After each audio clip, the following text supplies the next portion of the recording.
Ladies and gentlemen, dear guests and our students, followers on the social media, we resume the proceedings of this Imran symposium on the settler colonialism, indigeneity, and the Palestinian struggle against Zionism. We have three interventions for this session.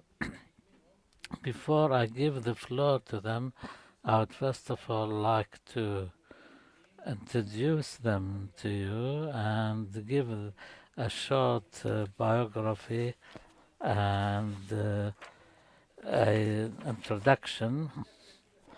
The first introduction will be by Mr. Ashraf Othman Bader. He will be joining us on the internet because he couldn't make it in person. As for the other two interventions, they will be presented to you here in this room.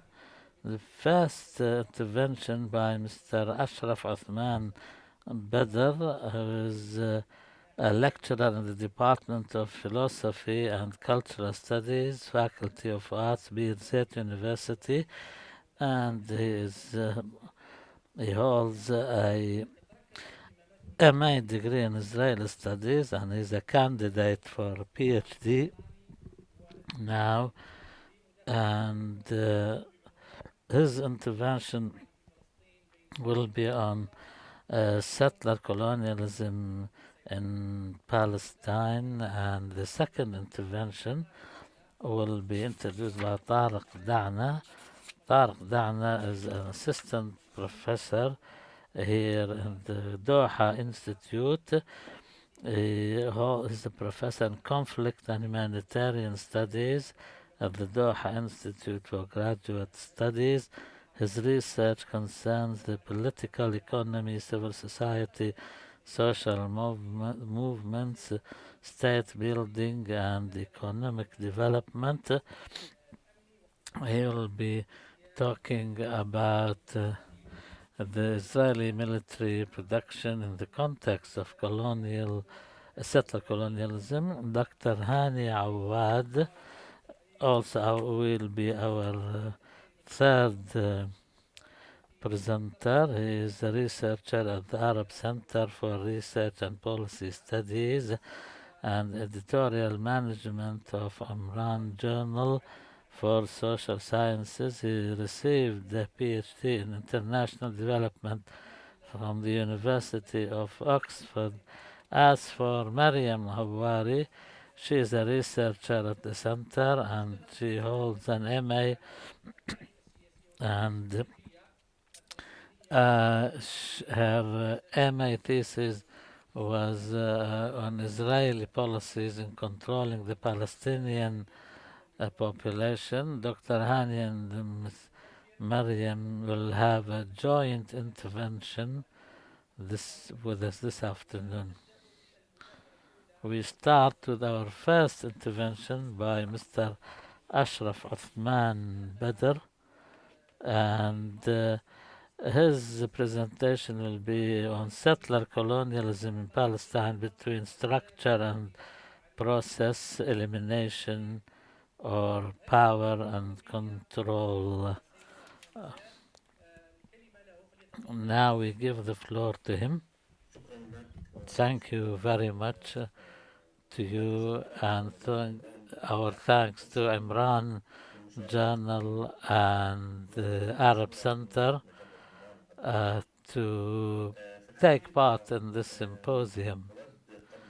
In fact, first of all, I would like to put you in the picture of the environment that this paper was born in. I'm working on my PhD dissertation now, and it is on the period. The sound is disconnecting, and I'll take the agrarian authority as an entry point when I was doing my literature review, I found something which contradicts the concept of settler colonialism. When I compared the settler colonialism of Israel with the American case, there is a distortion in the sound from the speaker. However, during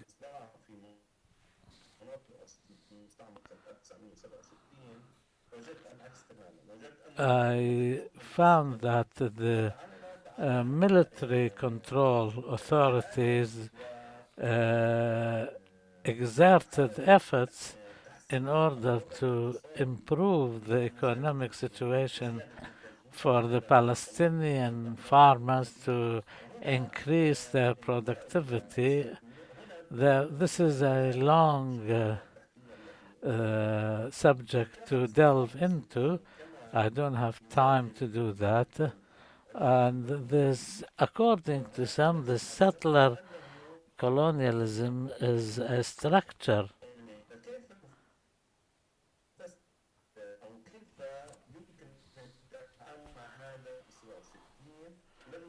مش ايه بس there is distortion from the source.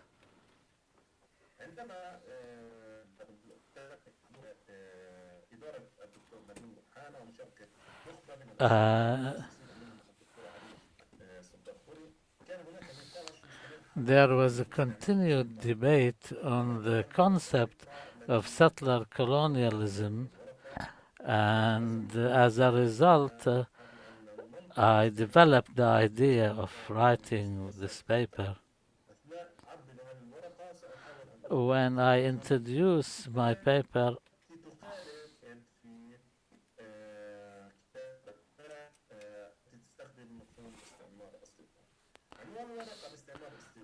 the title of this paper is Settler Colonialism in Palestine Between Structure and Process, Elimination or Power and Control.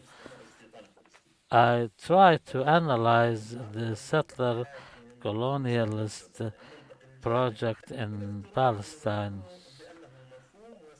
This is a wide-ranging concept and does not have one significance. The problem with the idea that this is a structure, people suppose that it's a constant paradigm which does not have any changes.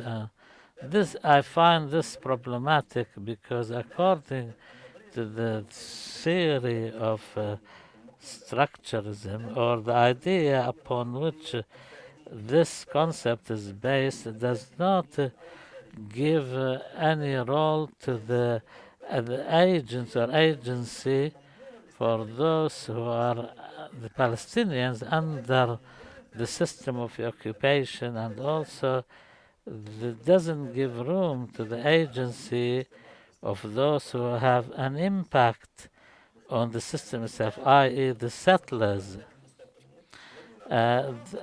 Also, these settlers' interests sometimes diverge from the system. Of course, there are the other aspects of international law and others. So, if we say the colonial settler colonialism is a structure, what's wrong with that? We must refer to the fact that there is a people there, Palestinian people, who, with their steadfastness and who resisted elimination or attempts to eliminate them and tried to change the attitude of this settler colonialism and use other forms of strategies that were used by the settler colonialism which tried to displace them on purpose, but they resisted. So therefore, my question here is, what is the logic upon which this settler colonialism is based on? Is it a structure, or uh, is it a process? Of course, the methodology I used and the sources I used, and I refer to Patrick Wolf, Lorenzo Ferracina, Sarah Loring, Randy Mahmoud Mandani, Nadim Rouhani, and others who I relied on in my paper.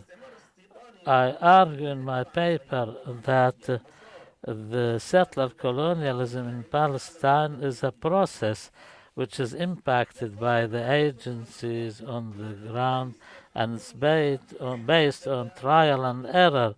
It's not a constant, unchangeable, no matter how much the Palestinians did by way of resistance. It's not like that. It's a process which is changeable and impactable. And in this context, the settler colonialism utilizes a number of strategies. The common logic for this is to use the tool of elimination and the control over the economy to achieve the interest of the Zionist movement and settler colonialist Zionism to establish a Jewish state. It may be useful to review the literature regarding this common or Patrick Wolf adopts the principle of elimination. David Lloyd tried to develop this concept to say that the colonial situation in Palestine changed from the concept of elimination to management or administration. Patrick Wolf does not say that. Patrick Wolf says that the aim of the settler colonialism is not to exploit, but to get rid of the population and control the territory. However, Pape talks about a change in 1967, and he says that there is a distortion in the sound from the speaker. He also considers that this Nick Gordon says that the Israeli occupation of 1967 adopted a policy of controlling the Palestinian population.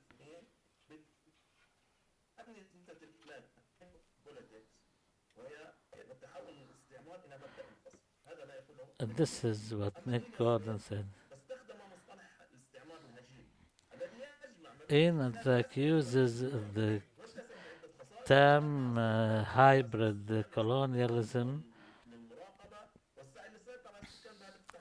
and attempt to control the population to achieve a demographic balance.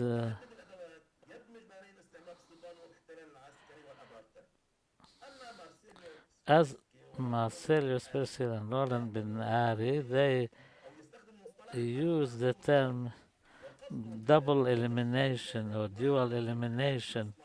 By that they mean elimination of indigenous life. Before the arrival of the settlers in Palestine, there was a joint coexistence between the Palestinian Arabs and the Jews, and the settler colonialism came to eliminate that.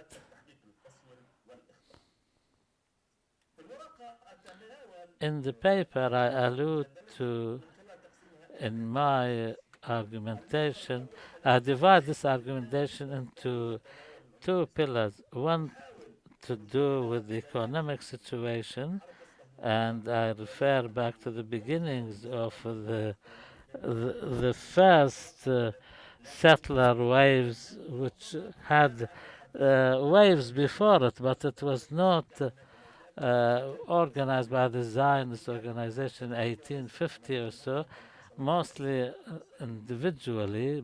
Then later on, the Zionist movement started organizing that. I discussed the economic situation from that period until the current post-Oslo Accords period. The first section, which deals with the economic side, this is divided into four periods.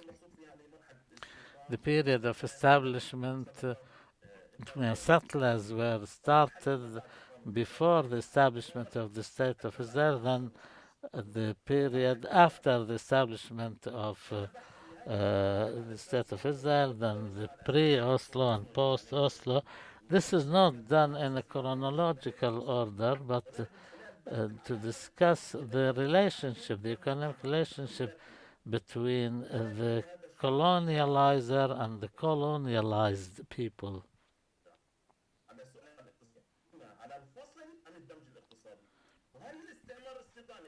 And uh, is is the settler colonialism a structure or a process? And what is the relationship with the ethnic cleansing and elimination?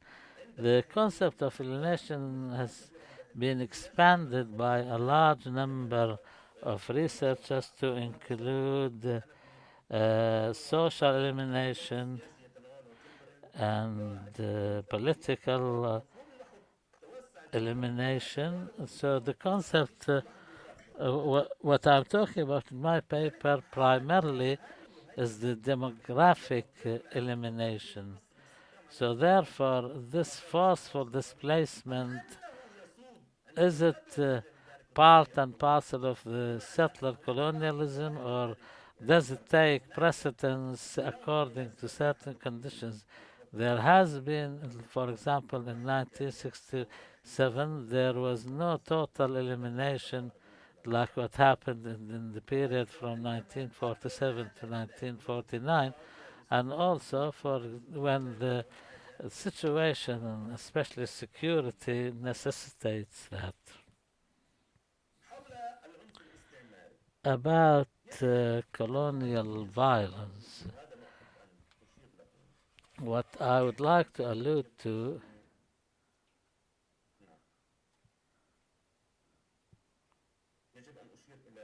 I must allude to the economic change. From the economic point of view, in this section, I discuss the changes in the economic policy for the settler colonialists when when the settler wave started arriving, and I don't want to use the term immigration because this is not immigration.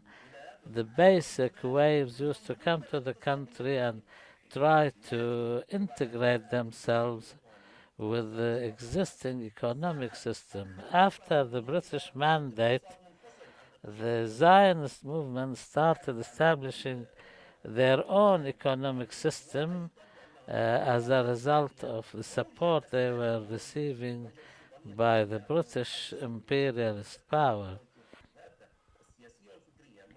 And also that wave of settlers were mostly secularists, young and with the university education. They were trying they were trying to separate themselves economically. So therefore there was a change from economic integration into establishing a separate independent economy.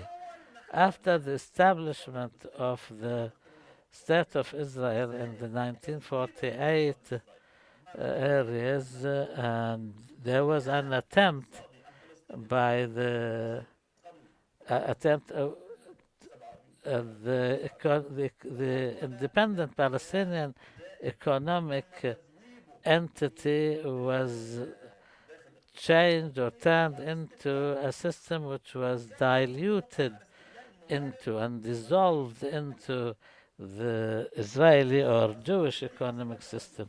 In 1967, there was a change in dealing with the economy of Gaza and the West Bank. This created some sort of an economic independence. This was not in one direction. There was some sort of dependability on the Palestinian manpower. And also both economies, the Palestinian economy relied on the Israeli economy, and the Israeli economy relied on the cheaper Palestinian workforce. And sources and resources like water and others. After Oslo, the the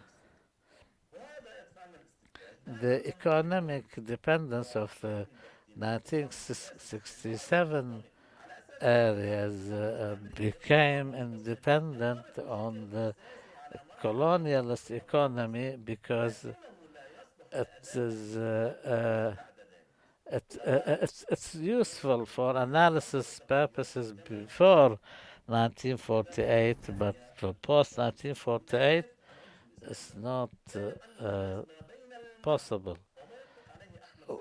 What Ahmed Saad in his book terms the rearrangement, the geographic rearrangement or discrimination, this is aimed at uprooting the indigenous population and replace them with the settlers.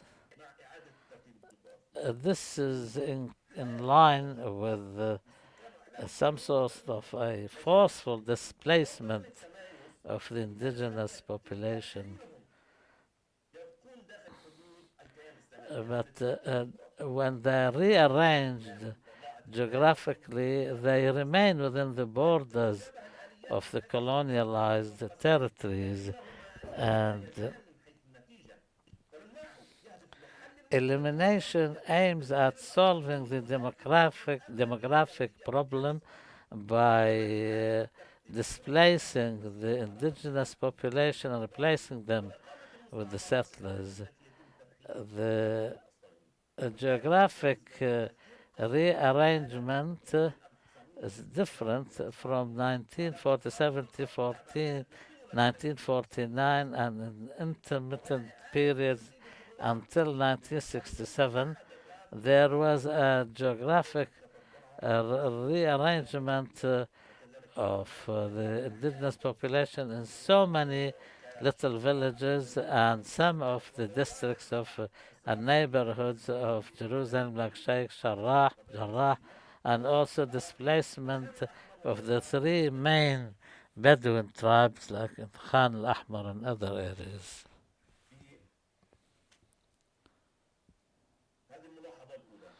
This is the first observation. The second observation that I would like to allude to,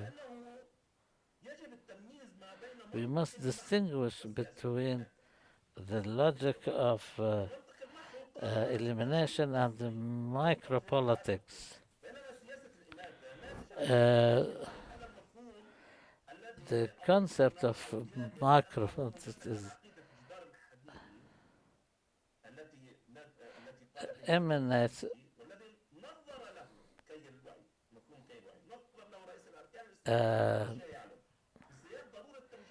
in this context. The Israeli military doctrine was based in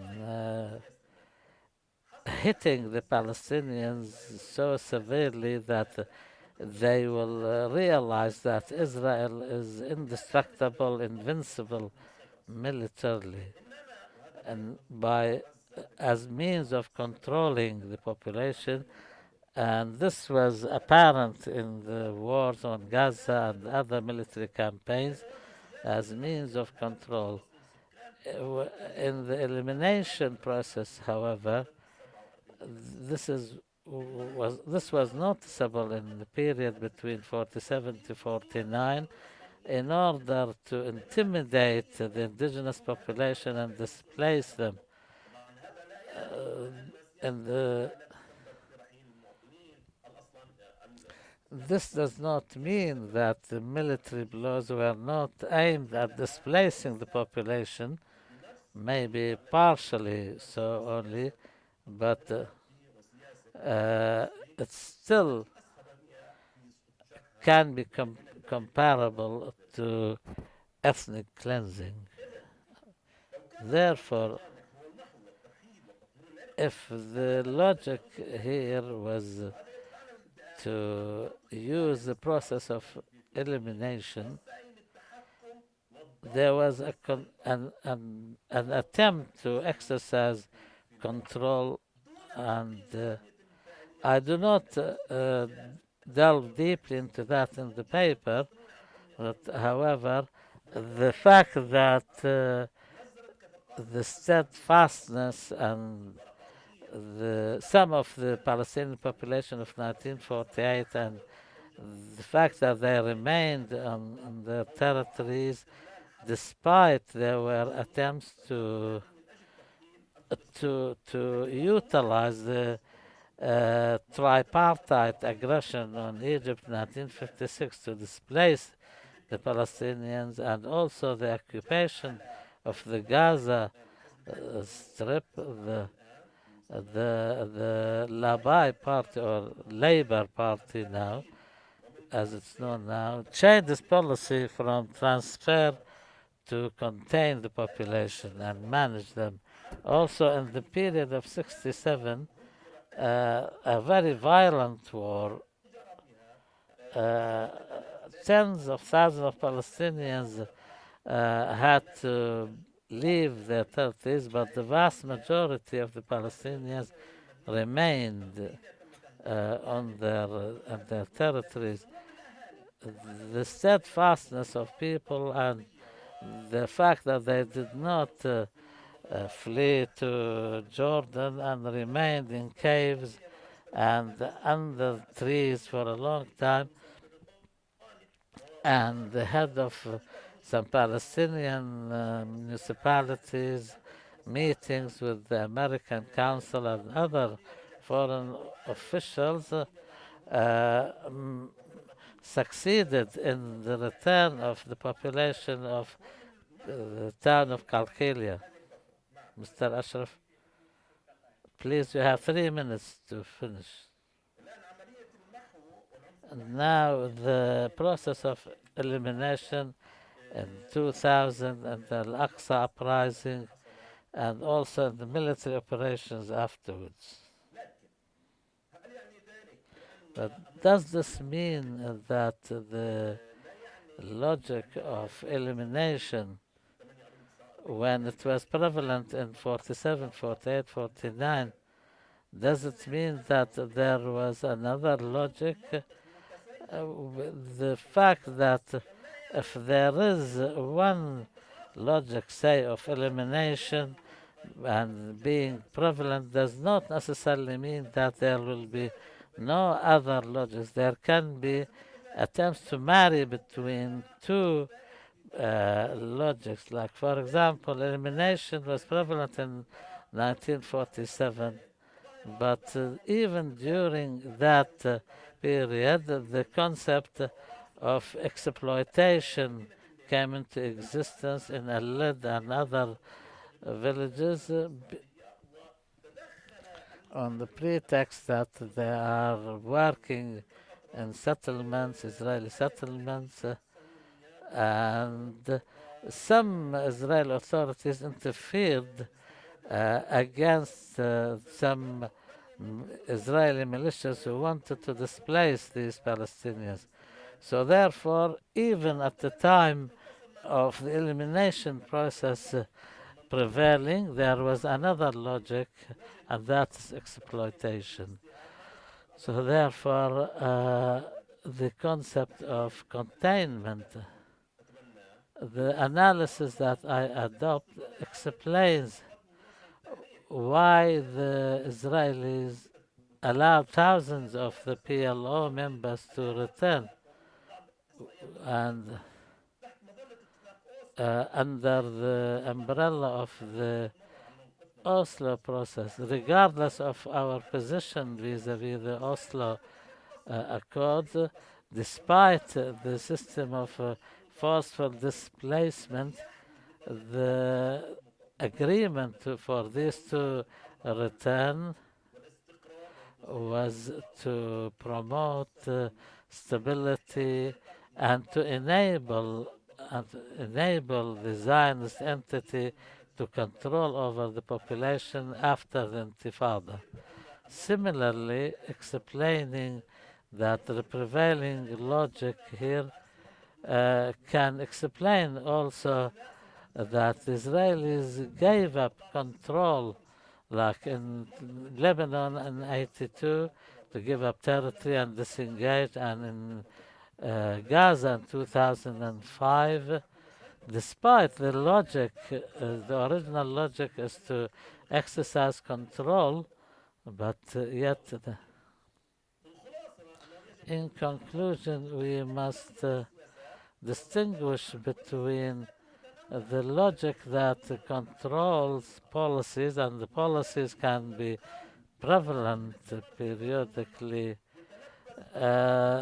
Also, to call the entire history of settler colonialism and elimination, which only happened in a certain period, will be wrong, because the settler colonialism used more than one process or one logic, included elimination, apartheid, control, containment, but in essence they were all aimed at controlling the population. The settler colonialism used direct demographic elimination in different historical periods, in 67 and others.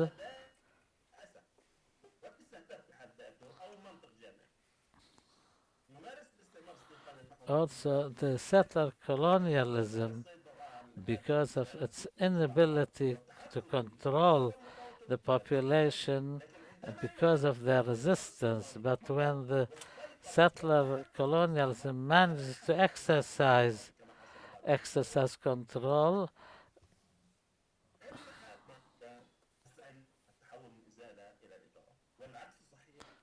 and undoubtedly I'll leave now by this phrase that ethnic cleansing and elimination and others were manifested since 1948, and without these processes, the State of Israel was not created, and this kind of control can be achieved through various. The ultimate goal is to stabilize the settler colonialist state. Thank you very much for this intervention. I'd like to say that these papers have been published, so I call upon the lecturers to stick by the time and focus on the gist of the paper to open the floor for the ladies and gentlemen.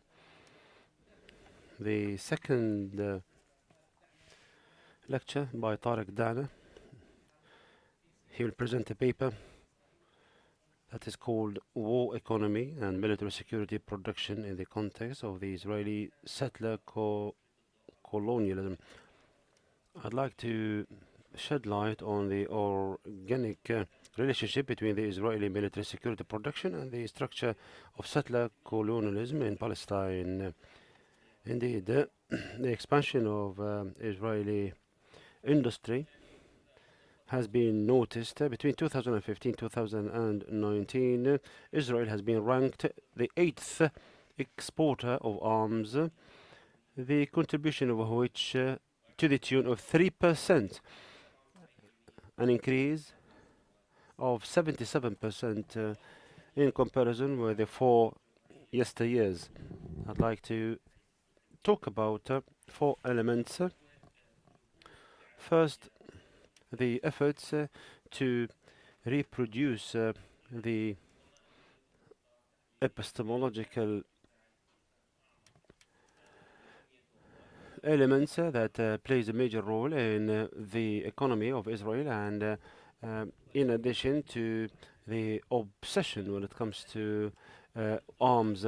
Second, when it relates to the literature that is academic or the researchers or the think tanks and so on and so forth, most of which do ascribe the achievements of Israel to a number of elements, the like of the innovation, high tech, private and public sectors investments, as well as the state companies investments, and these kind of components are important for any state to develop militarily.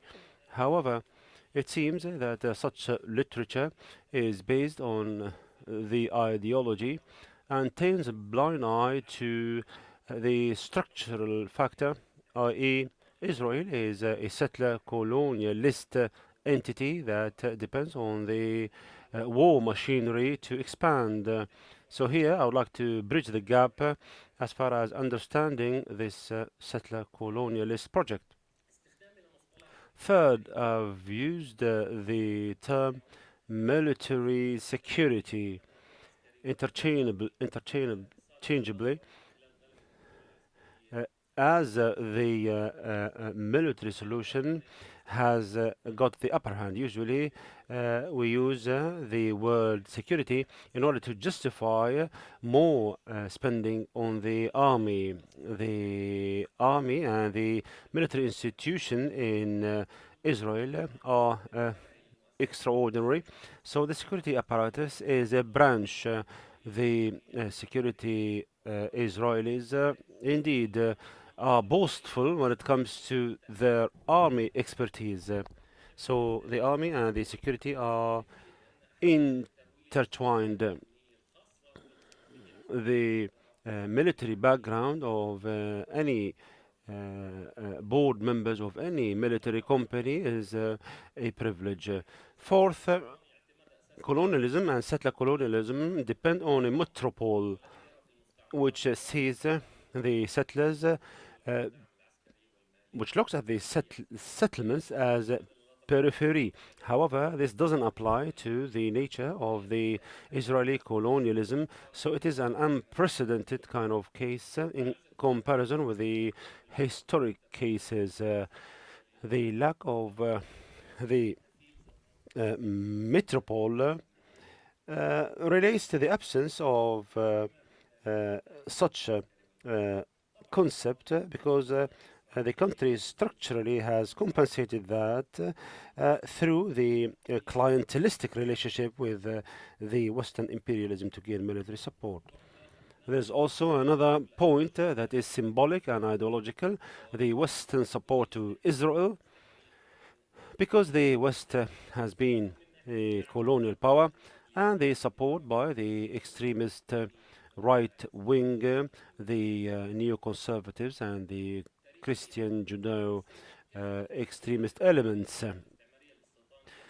Indeed, in essence, the structural violence has been rampant in order to expand and protect the colonialist projects.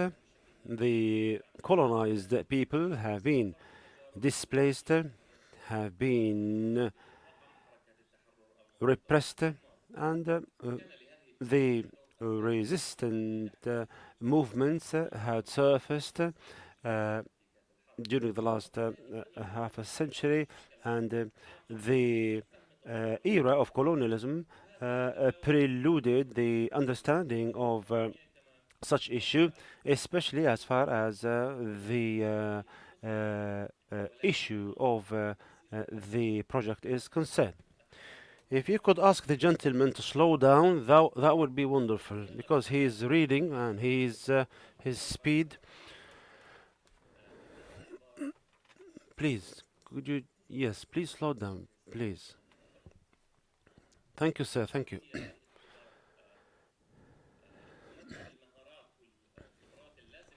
The expertise necessary to develop the military prowess. This has been manifest whereby the indigenous people have been subject to fully fledged wars, and there are precedents in this regard. The French colonialist power has subjugated Algeria, as we all know, and this had led to different military tactics, especially as far as the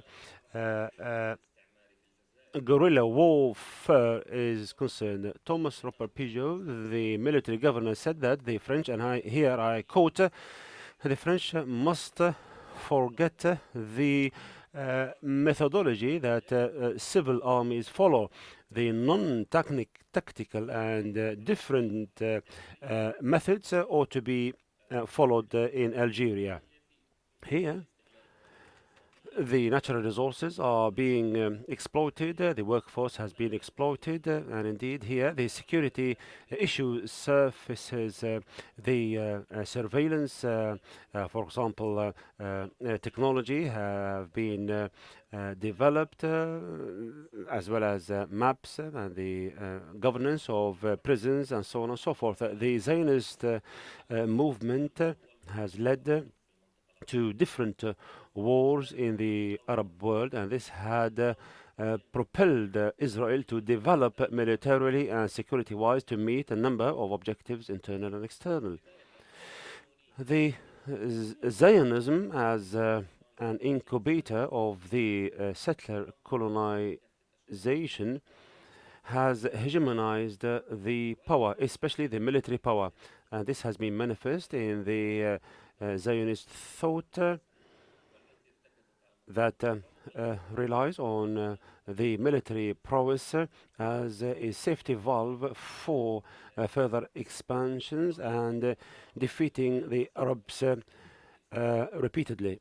This has been expressed by the left and the right in Israel, and as the founder of Israel, David Ben-Gurion, has ascribed power to the following. The Israeli politics is to do with power, the accumulation of power, and the expansion of power. So the concept of military power in Israel has two dimensions. The first is internal. It is to do with the militarism creed, and this is being shouldered by the army, and this had obliterated the fine lines between the military and the civil. It is well known that the citizens in Israel participate in different military activities, and the army participates also in immigration, economic development, healthcare, and other civil kind of services. And thus, Israel has been ranked the most militarized country on earth. Externally, the concept of power maintains the settler colonial project and the subjugation of the resistant movements. Indeed, Israel has the upper hand in when it comes to the military domain, and especially when it comes to war as well as peace. Israel has followed a non-conventional approach as far as military innovation is concerned, and this took place over a century. The confrontations between the Israelis and the Palestinian resistance have been multifolded against protest, guerrilla warfare, the PLO, and in addition to the traditional war between Israel and the Arab world. These confrontations have been numerous and different, and thus Israel has resorted to different tactics in order to overcome the challenges.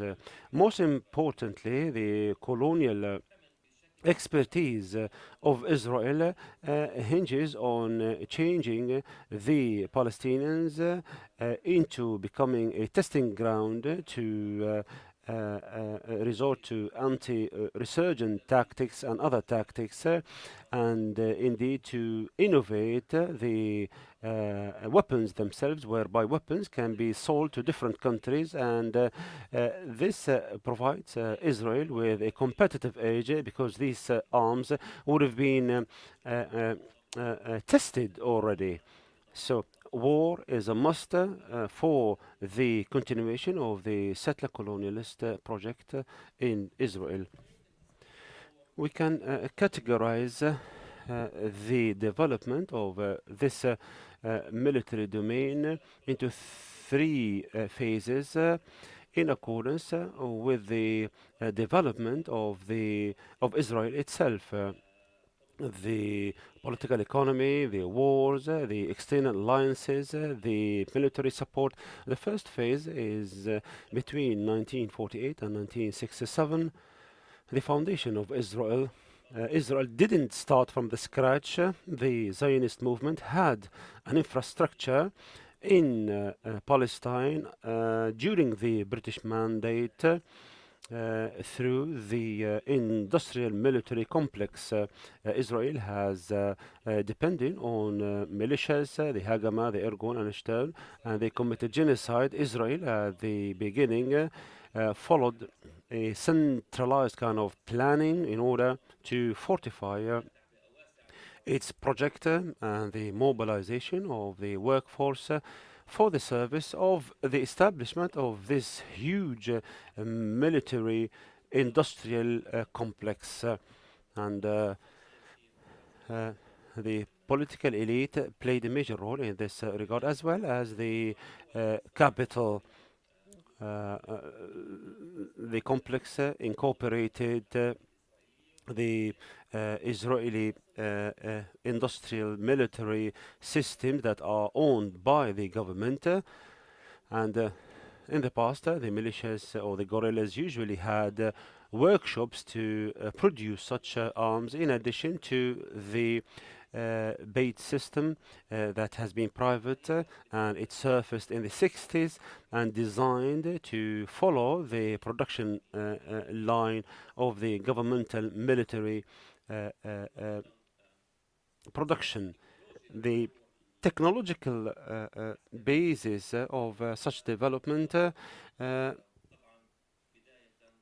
is ascribed to the intelligence science corps and the science legion, as well as the Rafael advanced defense system, the most important military think tank, as well as the intelligence legion, which has become the unit 8200, as well as the Mamram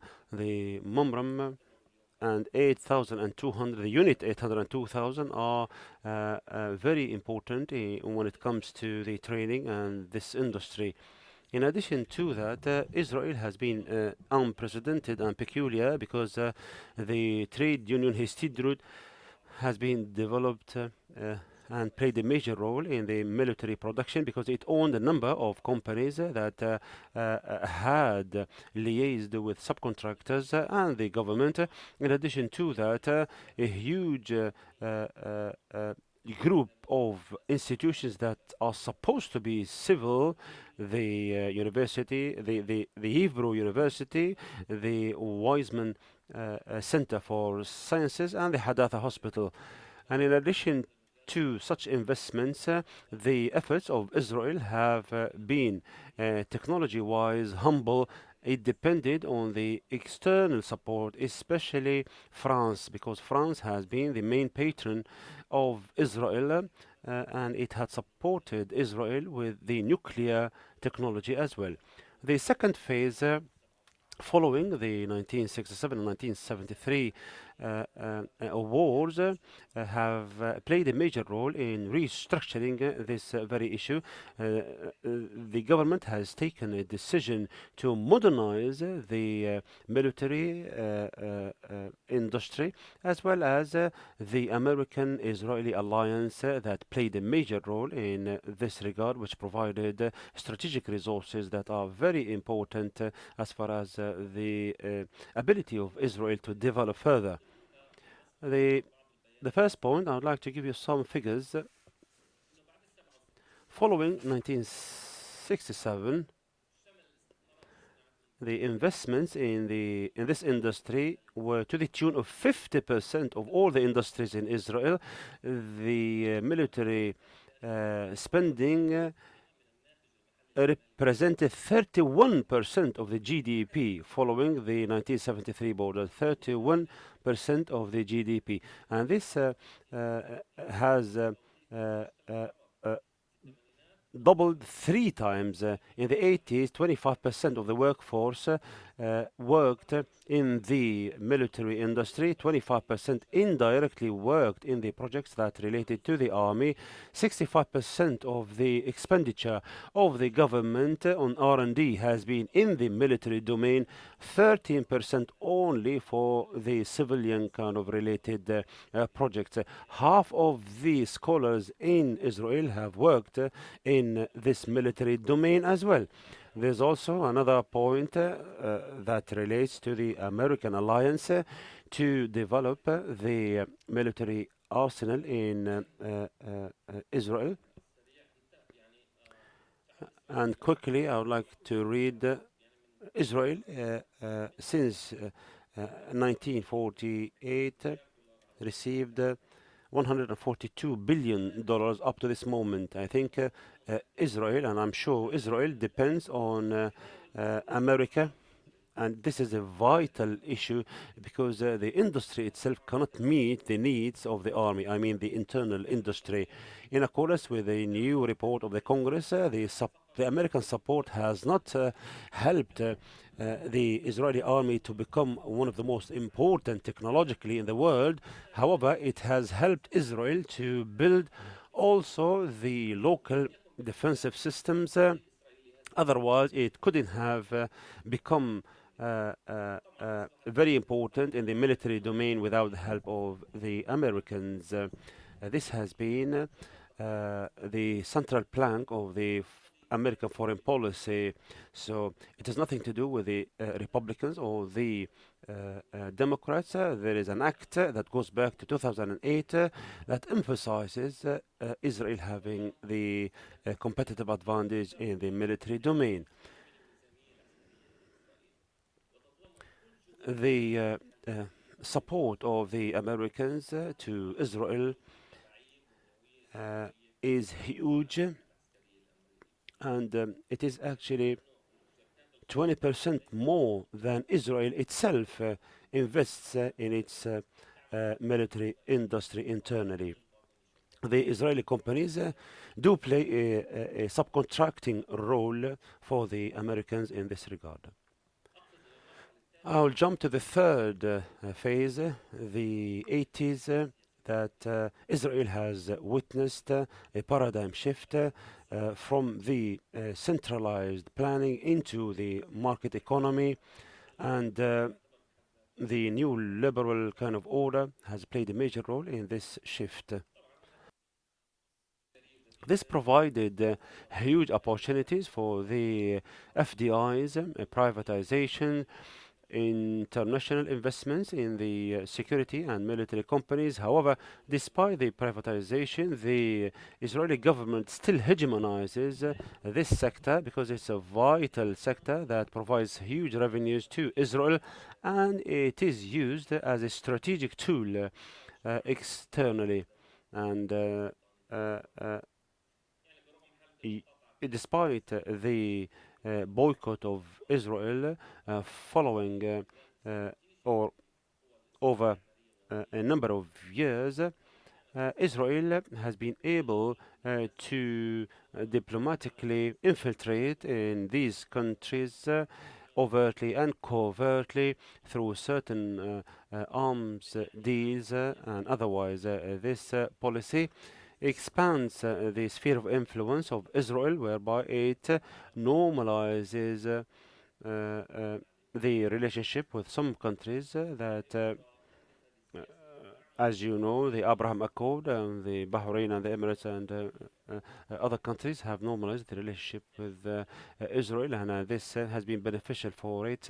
And there are reports that says that the uh, uh, weapons diplomacy have played a major role through the arms deals, albeit human rights have been violated.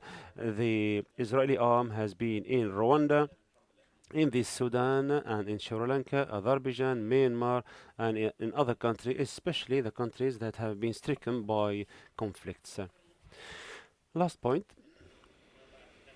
following the 11th of September, the concept of the war on terror and the transformations that took place within the security domain played a major role in shedding light on Israel anew, and it allows it to export its model abroad.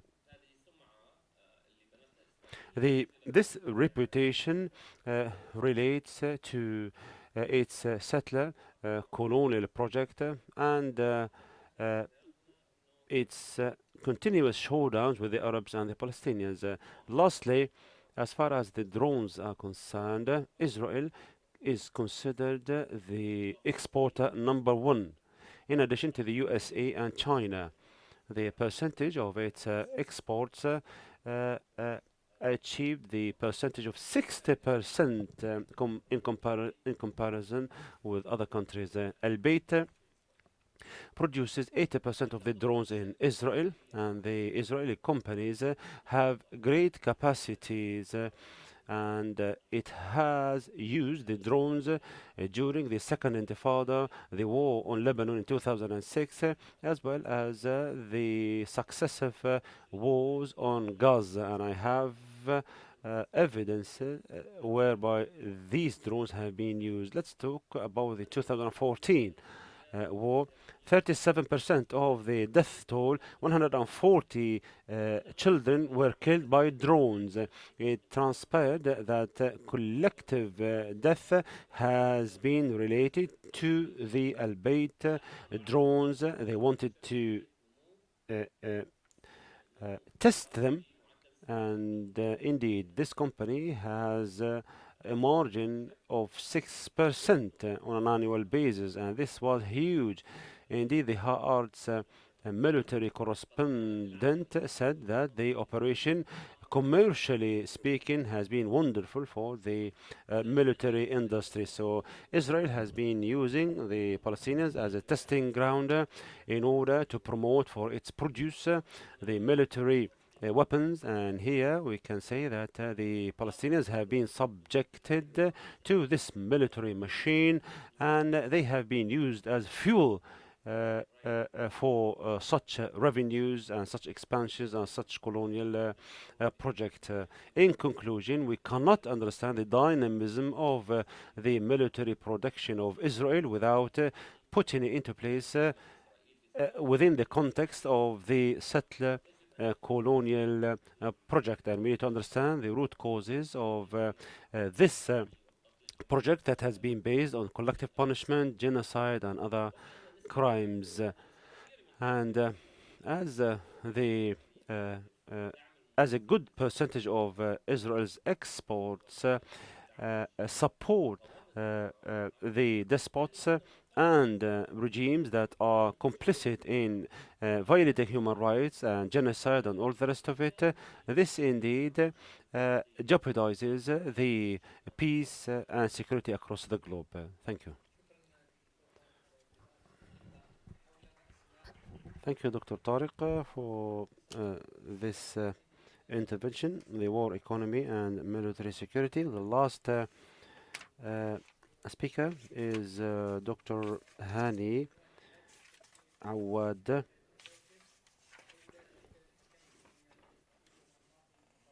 and he'll be talking about rethinking the condition of indirect rule, the metamorphosis of the Israeli colonial governance and the Palestinian resistance. Thank you, Mr. Chairman.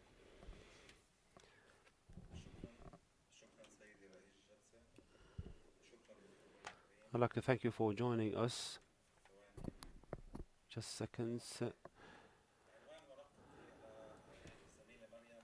I and Maryam will be talking about rethinking the condition of indirect rule. I'll be talking about the colonialist governance in Palestine and how this enriches us to understand the indirect and direct governance. Here we have two titles. Yes, the colonial governance, the settler colonial governance, and the theories of direct rule. So these are two titles using different terms, and there is a reason for that. The first is the use of the word governance.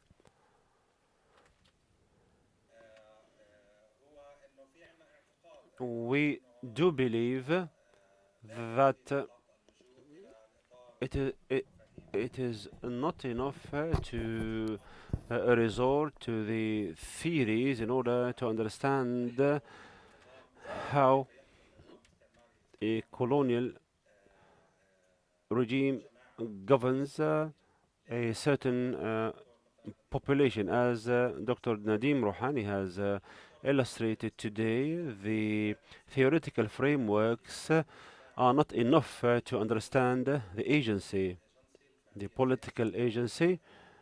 We cannot understand the political agency for the governed population. However, as far as the situation and enriching us to understand this governance is simply related to the common sense whereby any settler colonial regime represses or obliterates or controls or expels certain people. It needs indirect mechanisms in order to justify its own governance, and that's why we thought of talking about the indirect rule. And as you know, most of the literature that deals with the settler colonialism do talk about indirect rule. And here I'll give two examples to two important academics. The first one is Verasini in his book, in one of his books that dealt with the positioning of the institutions of the indigenous population, or the political institutions, as he called them, transfer or diplomatic transfer, that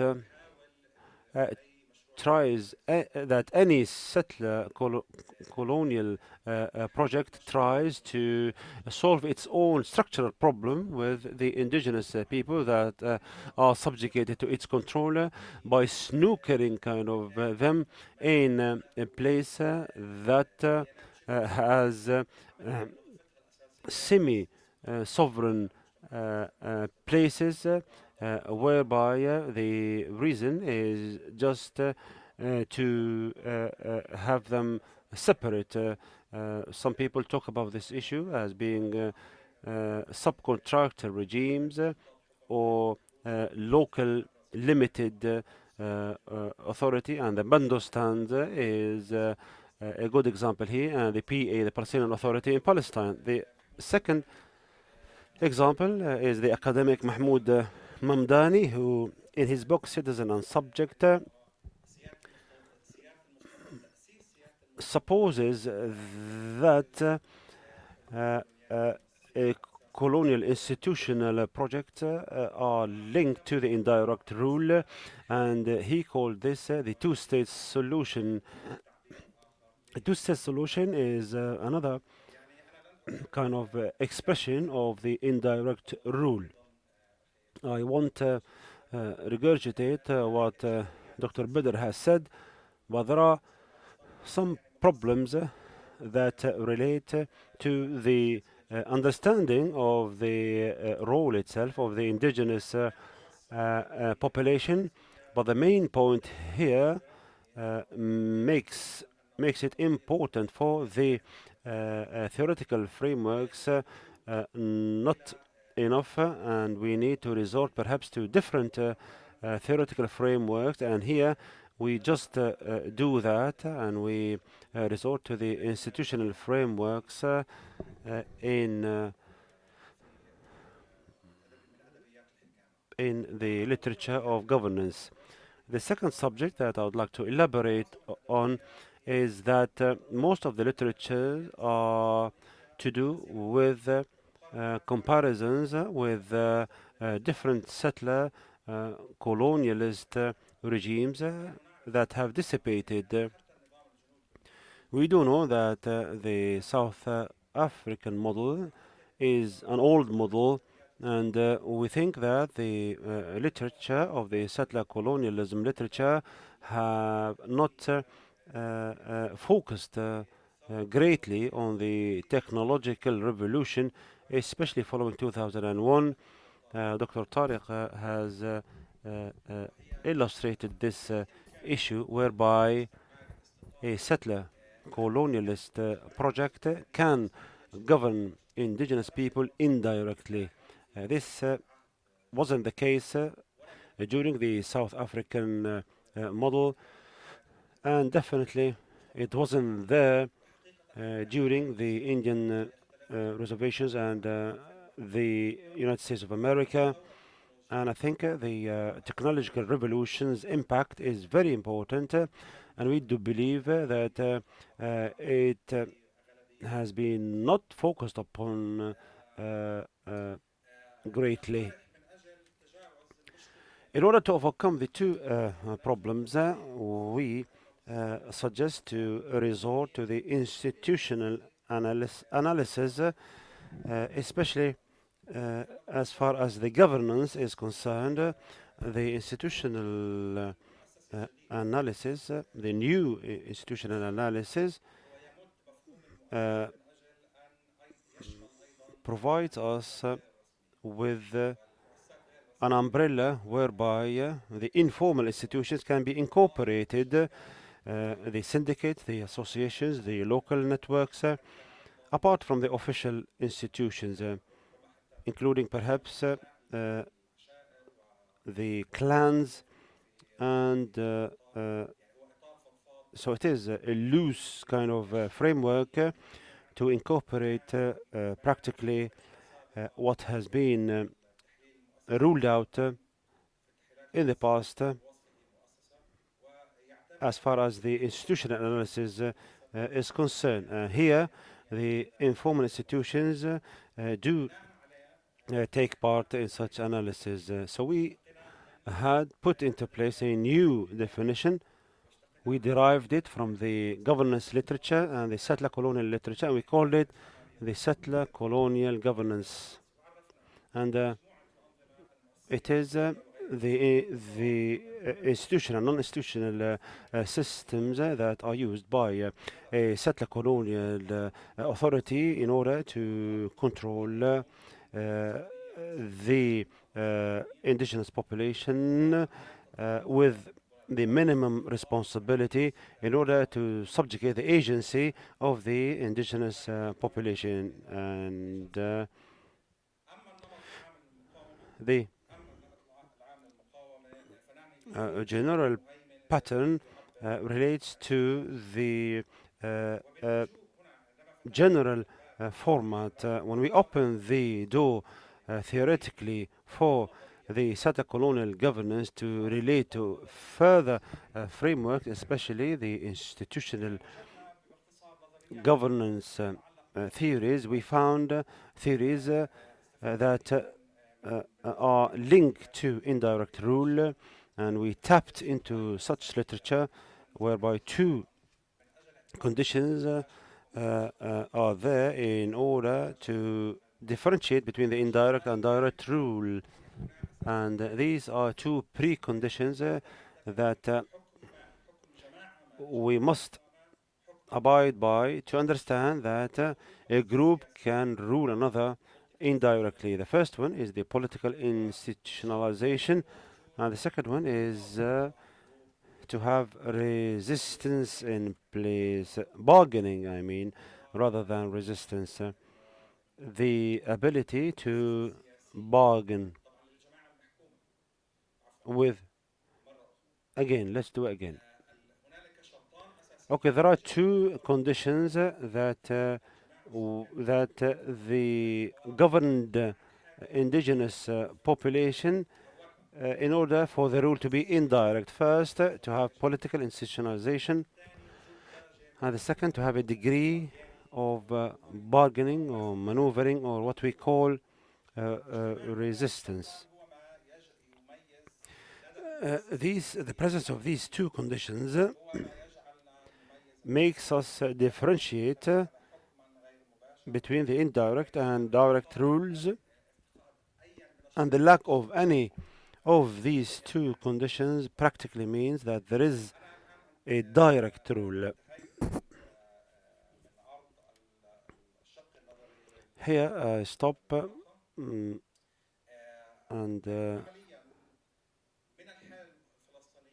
I've concluded the theoretical part, but practically speaking, when it comes to the Palestinian case, following the 2001 period, indeed we can consider the Zionist Israeli control or governance is direct because of the technological revolution that Israel has been equipped to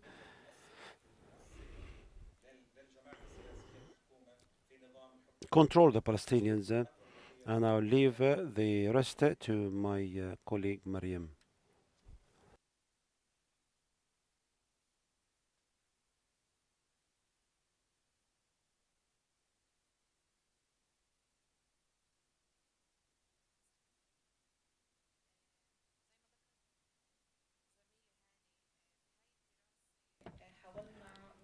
Good afternoon. As my colleague Hani said, we linked these theoretical nuances with the Palestinian case before the Oslo Accord since 1967 up until 1994 and the foundation of the Palestinian Authority. At that time, the Israeli occupation in the West Bank and Gaza tried to impose an indirect rule despite having one military rule. The civil administration, however, the rule has been chaotic and disintegrated administratively.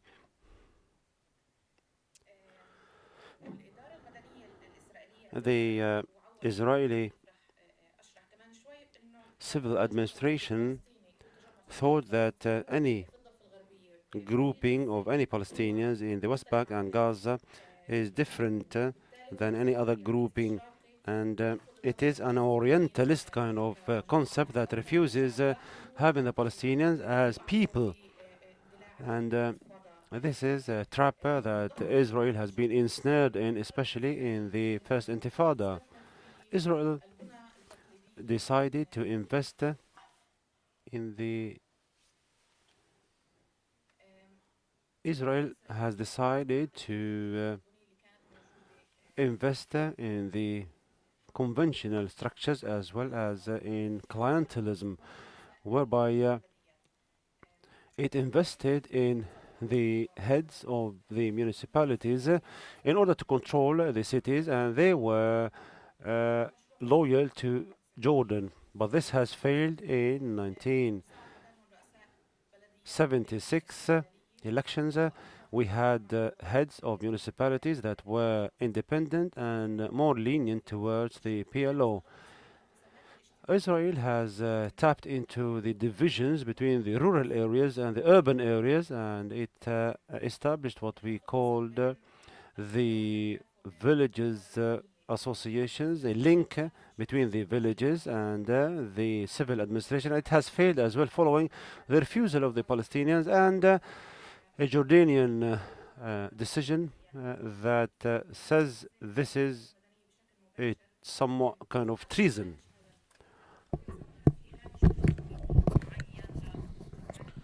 And also allowed some partial financing for some Islamic movements which have become more radical than the PLO.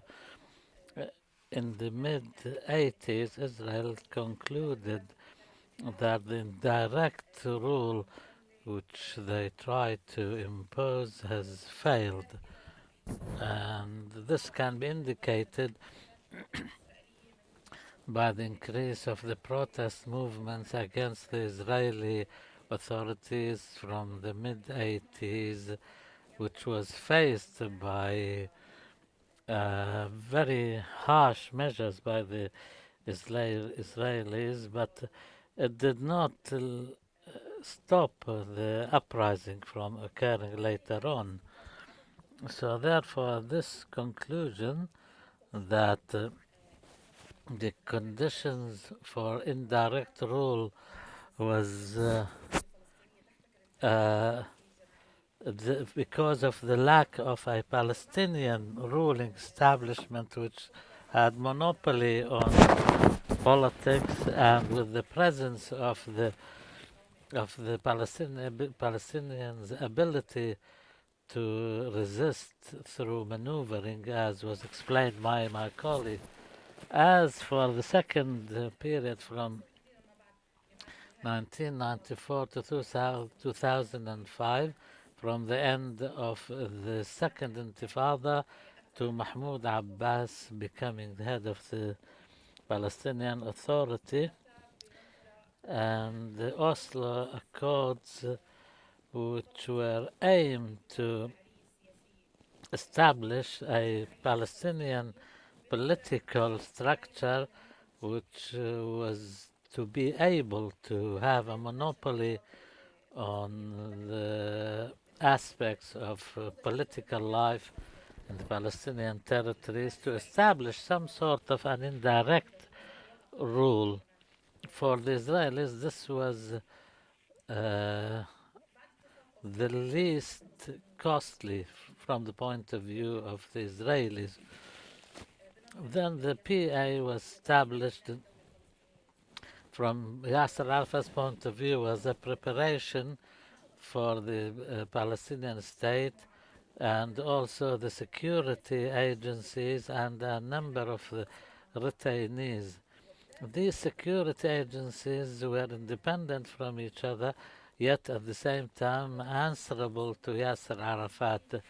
As for the behavior of the Palestinian Authority, the Palestinian Authority was trying to impose its control over the Palestinian society and Palestinian political activity. There was coordination with the Israelis at the security level with the Israelis, and also to expand the margin of maneuvering in the Palestinian Authority through increasing the number of the security agencies membership more than what the Oslo Accords allowed, and also to increase the number of and the quality of the weapons used by them. So therefore, for the first condition to have one political structure which has monopoly on political life in Palestine, especially after the second Intifada, and the second condition is the ability of this establishment to negotiate with the Israeli occupation authorities. In the second Intifada, Israel totally destroyed the structure of the Palestinian Authority, and this led to some of them to withdraw from Gaza because they were unable to do what they did in the West Bank because they could not do that in the Gaza Strip. One of the solutions was to withdraw from the Gaza Strip. And here we can also look at the type of resistance and its interaction with the ruling regime. In the second Intifada, it was different than the first Intifada. In the first Intifada was independent, indirect, decentralized Intifada. The second Intifada, it was centralized, and it was said that it was under the leadership of Yasser Arafat. As for the third period, from the period of Mahmoud Abbas coming to power until the present day, we can divide the Israeli colonial governance into two sections. In the West Bank, there was direct rule. The colonial governance ruled the West Bank directly, and what that entails, like comprehensive security coordination, whereas in the second period, the Oslo period, security coordination depended on what Arafat wanted to share with the Israelis, and through one coordination office and some Palestinian leaders after the Israeli forces stormed the Muqata, the headquarters of the PA in Ramallah. So far as the structure of the Palestinian Authority is concerned, this was constructed according to Israeli and American conditions, which required the restructuring of the Palestinian Authority through integrating all its administrative and security archives, digitize that, and make it under the controls of governance. And so in addition to coordination, there is now digitization also allowed by the developments in the technology available. The second point is to establish a matrix of control which manages the movements of Palestinians in time and place, and therefore strip the Palestinian Authority in the West Bank of any ability to resist or maneuver. This matrix of control was manifested with the wall and a network of checkpoints, drones, etc. Also, the digital occupation of the telecommunications networks after they were destroyed in the second Intifada. So therefore, we see in the third stage, in the West Bank, the condition of a structure which is able to monopolize political activity, but this Palestinian political establishment was unable to maneuver or resist. It was stripped of this ability. As for the Palestinian security agencies, and contrary to the period in the second Intifada, which were deployed on the basis of nationalism, a new generation was trained, a new generation of on riot control and counterinsurgency tactics, etc. So therefore, we can see that the colonial governance, the Israeli colonial governance, now rules the West Bank directly.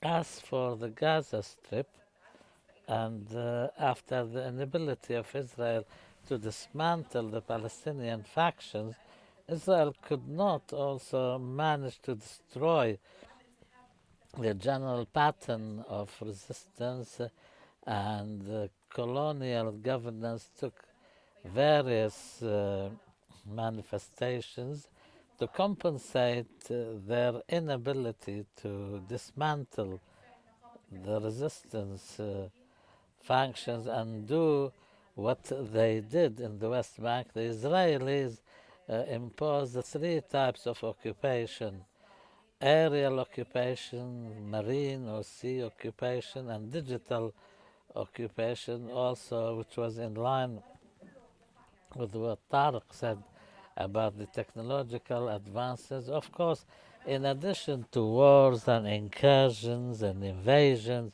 they turned the Gaza Strip into a, a trial or experimental area for testing the abilities of satellites, drones, and the like. So far as the the political structure which is able to monopolize political activity in Gaza, Hamas after 2005 created this structure from both military and administrative points of view. It is an establishment which is able to monopolize political activity. At the same time, they managed to develop their military capabilities, fighting capabilities, weapon systems, and the like through the construction of a network of tunnels, underground tunnels, which was described like a small city which is immune to Israeli infiltration and monitoring, surveillance. In addition to that, Hamas in the West, in the Gaza Strip, as a political entity, has denied Israel the ability to gain information on the basic data on the Palestinian citizens, and they can only use the crossing points. But unlike the West Bank, there is no integration, digital integration of the data on the Palestinian population in Gaza. So therefore, in the Gaza Strip, we can say Hamas' ability to monopolize political activity, in addition to their ability to resist and maneuver, has fulfilled the conditions of such monopoly on power. And as a result of the direct colonial governance of the West Bank, has produced a new pattern of resistance which is decentralized and to a certain extent similar to the forms of resistance in the period of the first Intifada. Thank you very much for your kind attention. Thank you, Ms. Maryam, for your presentation, and thank you to all our presenters. I think they provided us with new points of view. In the morning, we focused on the political and legal aspects. Now we open the floor for you to have a chance to pose We are running late by 20 minutes or more. I don't know how much time we have uh, to finish on time.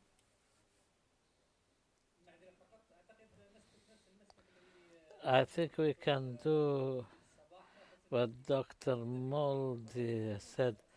We take 3 points and then we see if we have time for more questions.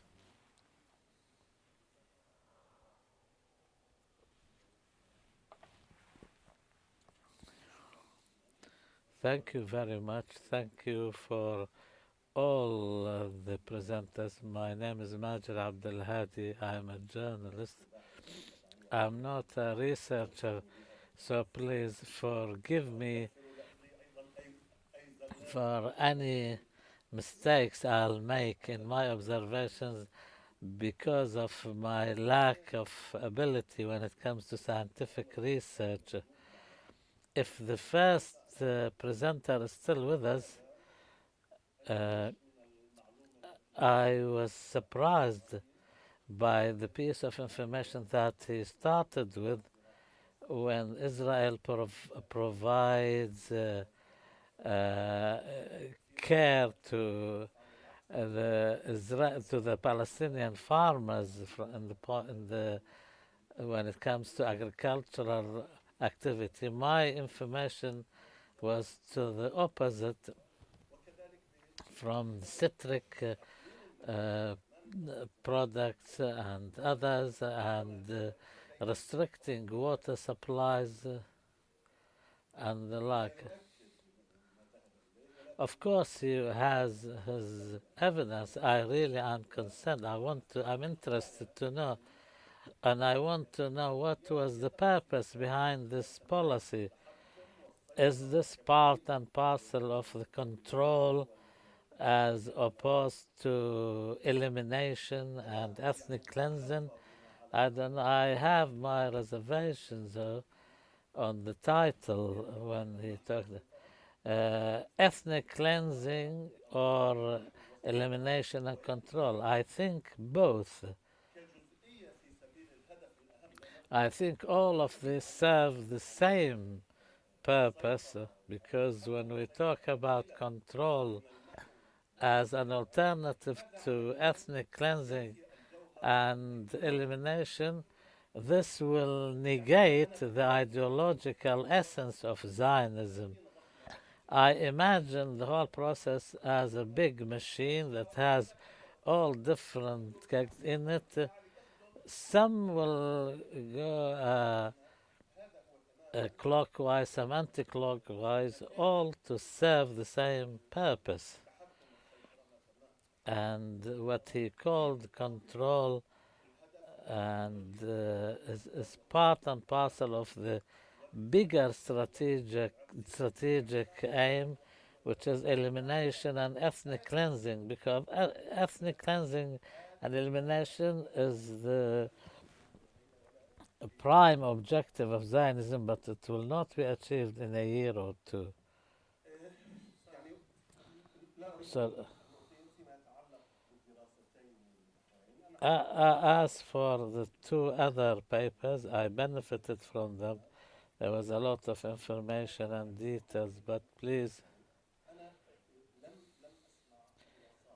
I have not heard any conclusions. What does this paper want to achieve apart from just to provide this information on the Israeli military industrialization, or regarding the to think of indirect rule? I think using the term governance as hikama is I think linguistically has a different connotation or significance. I think regardless of the original English term, hikama in Arabic means arbitration, not governance. And I know I took too much of your time. Miss Maryam Hawari talked about the beginning of the formation of the Palestinian Authority as a favorite of Israel. I agree with that partially. The formation of the PA in accordance with the Oslo Accords was based on two illusions. First, Isaac Rabin thought that he will turn Yasser Arafat into another Antoine Lahd, and Yasser Arafat's illusion that the process will give him a state. I think the study should have dealt with these two illusions and the collision between them. And from the beginning, the PA as a project was not a tool in the hands of Israelis. The two projects collided twice and eventually led to the killing of Yasser Arafat. After that, the PA was turned into a tool over a period of years when Israel managed to achieve its own vision for the function of this authority, maybe after 10 or 15 years of its establishment. Thank you very much.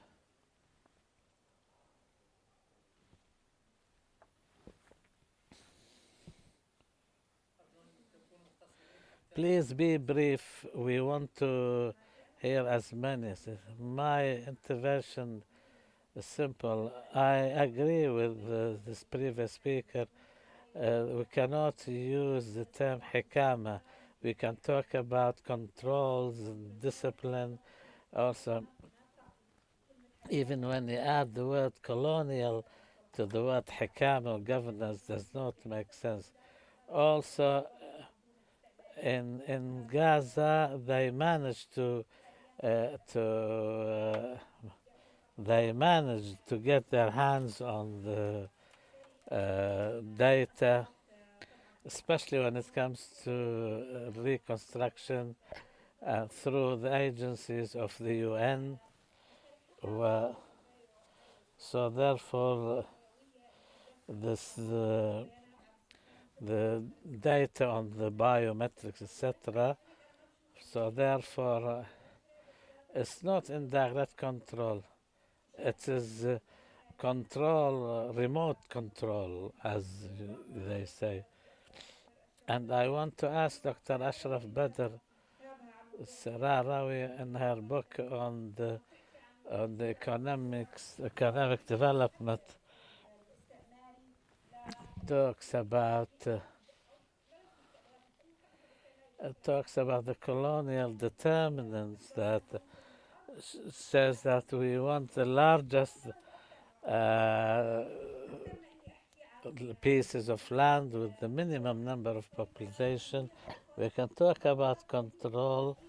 This has developed as the final result of testing the colonial tools, displacement, replacement, cleansing, whatever. So they reached in the end to the control policies.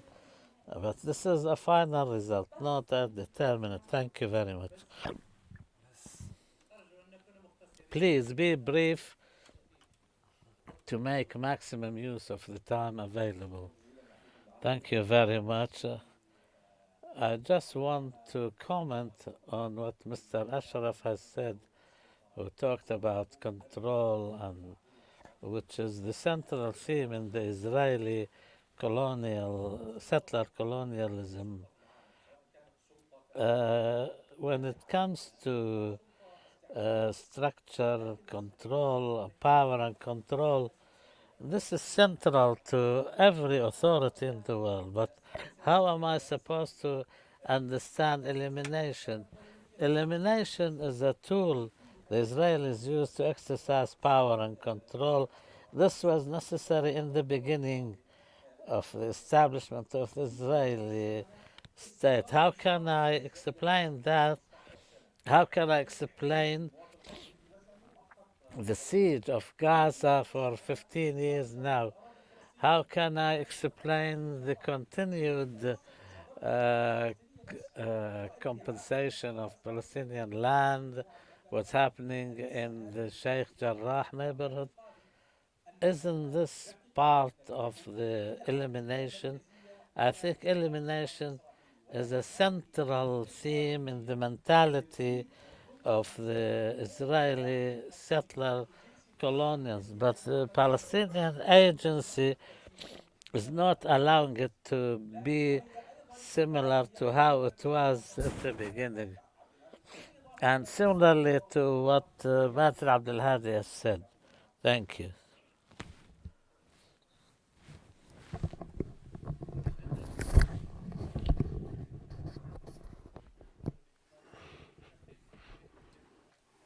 Mr. Ashraf, please, could you answer the questions that have been posed to you? As far as Mr. Majid's question is concerned, yes, you were surprised, and I am surprised. You've talked about the subsidies given to the farmers, but the information I got relate to 36 interviews and the Israeli archive itself. We're talking about 1967 up until 1981. During that period, it has been doubled, sometimes tripled, because of the provision of fertilizers and other technologies. And the main objective, Mr. Majid and others, is nothing to do with the increase in the production, however, hegemonizing the population by way of bettering the kind of revenues so that they can cling to this world more and more and be fearful of losing such privileges. The military governor said so, and this is a policy that has been used in Egypt, by the way, by the British, and in Palestine as well, bettering the lifestyle of the population of the Palestinians has been the motivation or the objective of such policy. One of the farmers interviewed in the Al-Aghwar, he said to me literally, the golden age we lived by has been under the Israeli occupation. I say that regrettably, but this is the reality. Because they wanted to better their lives so that they can, as I said, they can become fearful of losing such privileges. Otherwise, they will rebel. So this was the formula that the Israelis have followed, providing these subsidies to the farmers. In addition to that, I, as a researcher, I'm tempted to say that the elimination is the logic that I might focus upon, but the reality is more complicated. There are issues that cannot be interpreted as such. What about the return of 300,000 Palestinians following the Oslo Accords? If the main objective is the obliteration or the elimination of the Palestinians, how come 300,000 were allowed to come back following the Oslo Accords? In answering the gentleman who asked about the expansionist policy and Sheikh Jarrah, I said that this is kind of a relocation, or a demographic relocation, or rather geographic relocation, whereby people are moved from one place to another. But this is totally different than the elimination kind of efforts. how could we explain the settler expansionist policies? This aims at entrenching control and to subjugate the population through such efforts. Ilan Babe, in his book, The Large Prison, talked about this issue, and the siege on Gaza is a testimony to this very issue. The control. Israel doesn't want to obliterate all the Gazans. It allows the provision of some food so that things cannot go pear-shaped and to have a semblance of life in Gaza. I agree with you. Indeed, the elimination efforts in 1948 has been the central plank of the Israeli policy. However, and this is my argument, the Palestinian agency and the Palestinian resilience and resistance and steadfastness compelled the occupier to change its tools, policies, and mentality. The elimination logic has dissipated because of the resistance of the Palestinians and because of the Palestinian agency.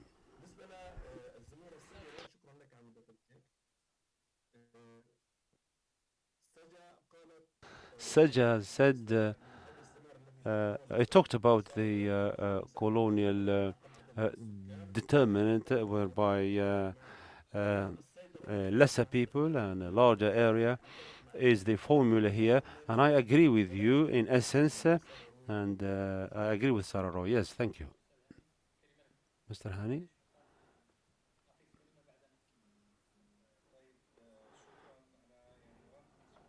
Okay, two questions. Hikama is the translation of governance. If you have any other word than hikama or hawkama, microphone please. Hikama means arbitration in Arabic. No, it's nothing to do with the English origin, no. It's to do with the Arabic.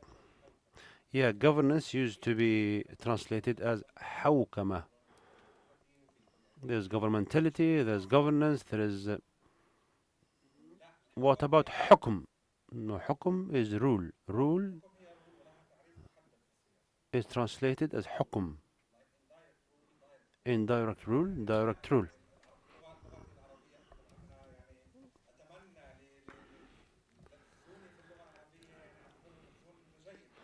I think I am good at Arabic, but I couldn't find any other term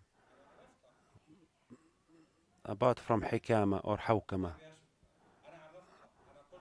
But I defined it. I said the definition in my paper.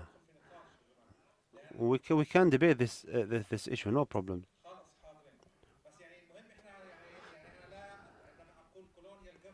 When I say colonial governance, when I say hikami colonially, that doesn't mean that it is positive, no.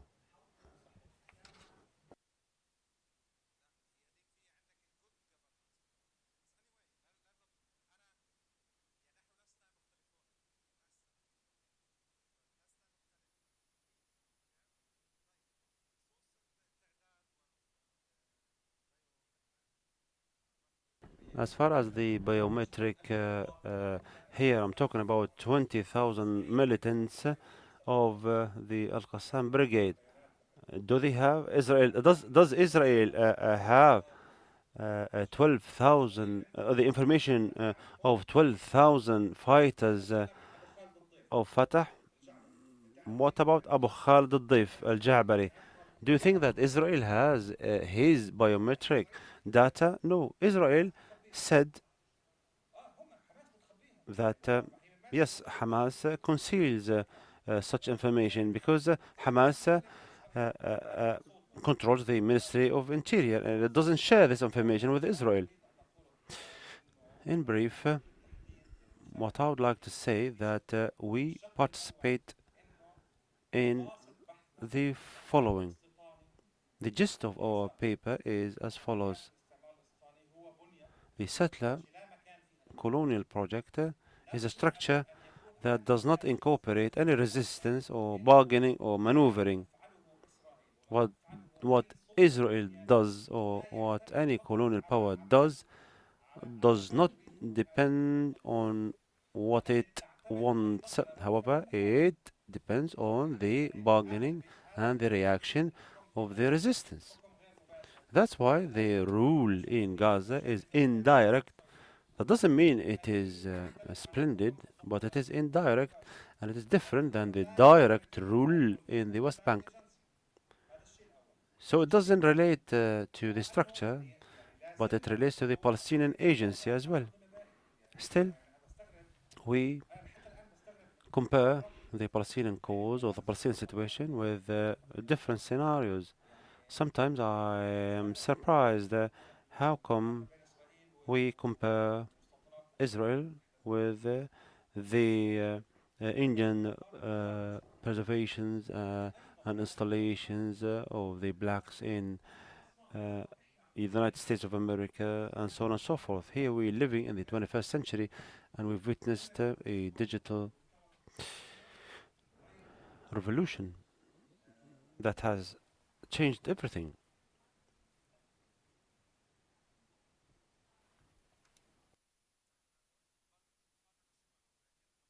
Yes, it is legitimate to compare, no problems, but we need to be wise when we compare. In answering Mr. Majid, the Palestinian Authority has been the best model in the eyes of Israel. We didn't say that it was, but we said that Israel preferred an indirect rule model and it has been embodied in the PA. We don't say that they haven't reached a cul-de-sac or a stalemate. They have during the Intifada. We don't say that Israel has been successful. Uh, Indeed, the Palestinian Authority has been able to bargain, resist, and maneuver as well. Thank you.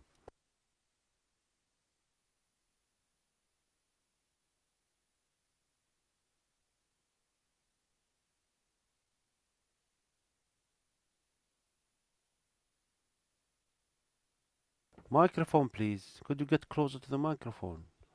Please.